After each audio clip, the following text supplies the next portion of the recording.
आज का क्लास है क्लास 11th। सब्जेक्ट हमारा जियोलॉजी है और जो टॉपिक है मेटामॉर्फिक रॉक्स। इससे पहले हमने कवर किया है what are igneous and sedimentary rocks. Metamorphic rocks are formed due to metamorphism. So, what is metamorphism?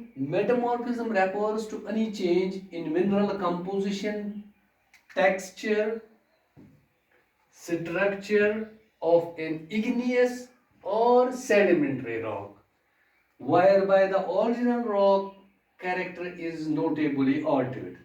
So the rocks which have been formed by the metamorphism or by the alteration in the original rock character, or we can say structure, texture of an igneous or sedimentary rock is known as metamorphism.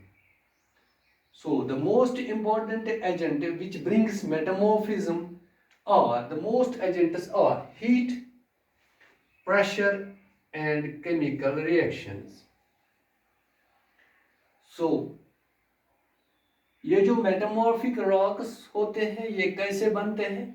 ये metamorphism की वजह से बन जाते हैं। ये अब सवाल ये है कि ये मेटामॉर्फिज्म है क्या चीज? मेटामॉर्फिज्म रेफर ऐसी चेंज को करता है, ऐसी चेंज का मतलब है, तब्दीली का मतलब है जिसमें एक मिनरल का, एक रॉक का, चाहे वो इग्नियस रॉक हो या सेडिमेंट्री रॉक हो, उसका मिनरल कंपोजिशन, स्ट्रक्चर, टेक्सचर या जो उसका ओरिजिनल रॉक कैरेक्टर होता है एक रॉक का, चाहे इग्नियस रॉक हो या सेडिमेंट्री रॉक हो, उसका जो ओरिजिनल रॉक कैरेक्टर है वो भी तब्दील हो जाता है। सो जब ये तब्दीलियां इग्नियस या सेडिमेंट्री रॉक्स में हो जाती है, ओरिजिनल रॉक कैरेक्टर हो किसी रॉक का या मिनरल कंपोजिशन, स्ट्रक्चर, टेक्सचर, तो हम कहते हैं कि ये जो रॉक्स है ये मेटामॉर्फोज हो चुके हैं और इसी को हम मेटामॉर्फिज्म कहते हैं।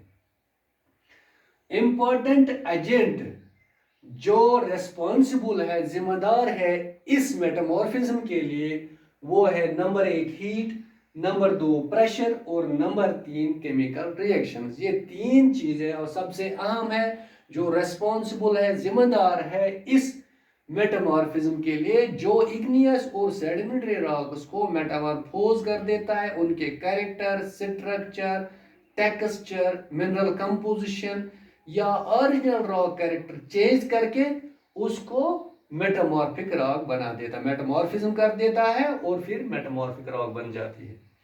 अब मसला ये रहा कि हीट, प्रेशर और केमिकल रिएक्शंस किस किस तरह से अपना रोल निभाते हैं, किस किस तरह से तब्दील हो जाते हैं और इन ये चीजें जो हो जाती है कैसे हो जाती है और फिर इनसे जो नए रॉक्स वजूद में आते हैं उनको हम मेटामॉर्फिक रॉक्स कहते हैं।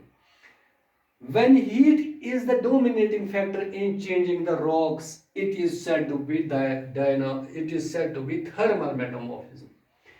जब हीट मेन डोमिनेटिंग फैक्टर होगा, जब हीट की वजह से कंप्लीटली तब्दीली हो जाएगी, जब हीट की वजह से हीट पे ज्यादा दारोमदार हो जिसकी वजह से ये सारी तब्दीली हुई होगी इस रॉक में, तो हम कहते हैं कि ये थर्मल मेटामॉर्फिज्म है।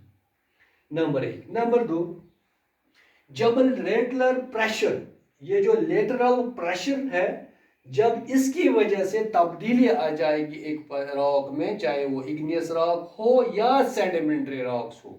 there are three types of rocks: igneous, sedimentary and then metamorphic. Igneous or sedimentary, which are already pre-existing, when there is change due to the lateral pressure, then that type of process is known as dynamic metamorphism. जब pressure की वजह से, lateral pressure की वजह से तब्दीली आ जाएगी rock में, उसके टेक्सचर में, स्ट्रक्चर में, मिनरल कंपोजिशन में या ओरिजिनल कैरेक्टर में जब तब्दीली आ जाएगी, तो उस टाइप के लेटरल प्रेशर की वजह से जो तब्दीली हो जाएगी उसको हम डायनामिक मेटामॉर्फिज्म कहते हैं।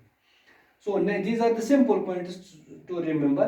On the other hand, when there is downward or transverse pressure, दूसरे लफ्ज में हम ये भी कह सकेंगे कि जब डाउनवर्ड प्रेशर होगा या ट्रांसवर्स प्रेशर होगा, जो ऐसा प्रेशर होगा एडेड बाय वाटर, पानी की वजह से हो जाएगा, it is called static metamorphism, और उसको हम स्टैटिक मेटामॉर्फिज्म कहते हैं।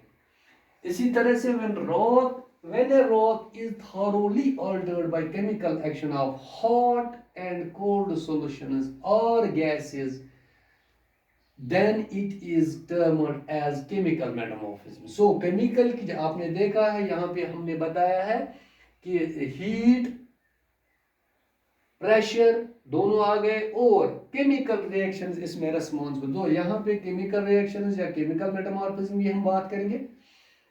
जब रॉक थॉरोली अल्टर्ड हो जाएगी, इन अदर वर्ड्स ओवरऑल जो चेंज हो जाएगी रॉक में बाय केमिकल एक्शन की वजह से, उसमें hot and cold solutions role करेंगे या गैसेस अपना रोल करेंगे।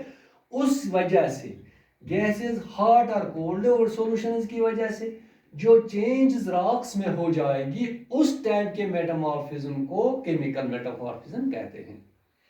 इसी तरह से when heat and pressure both cooperate in bringing about metamorphism, the process is called as dynamothermal। अब सवाल रहा, हमने पहले पढ़ा था हीट की वजह से थर्मल और लेटरल प्रेशर की वजह से डायनामिक।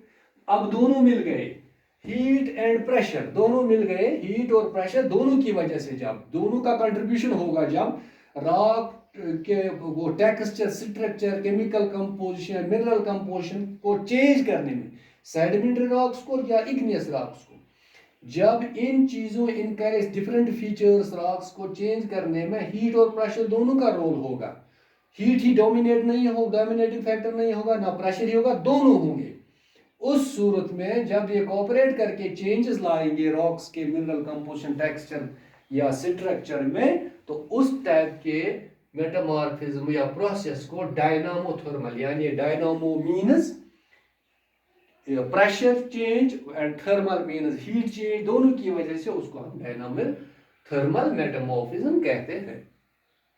इसी तरह से और एक मेटामॉर्फिज्म है, जब मेटामॉर्फिज्म सिर्फ लोकल इंपॉर्टेंस के लिए होगा, लोकल लेवल पे होगा, चेंज होगी तो लोकल बुनियादों की वजह हो, एनवायरनमेंट जो इर्द गिर्द का होगा वहां पे, उस लोकल एनवायरनमेंट के तहत जो मेटामॉर्फिज्म होगा, वहां का जो माहौल होगा वहां पे, चाहे टेम्परेचर हो, प्रेशर हो, या वाटर की वजह से बाकी जो लेटरल प्रेशर हो, या इन चीज़ों की वजह से वो लोकलिटी में जो चेंज होगी, उसकी वजह से जो मेटामॉर्फिज्म होगा उसको हम लोकल इंपॉर्टेंस की वजह से जो होगा तो उसको हम लोकल मेटामॉर्फिज्म। अदरवाइज जो वहाँ का रीजनल होगा, वहाँ के रीजनल बुनियाद पे जो चेंज का मेटामॉर्फिज्म होगा तो उसको हम रीजनल मेटामॉर्फिज्म कहते हैं। So this was all about the metamorphic rocks. How metamorphic rocks are formed?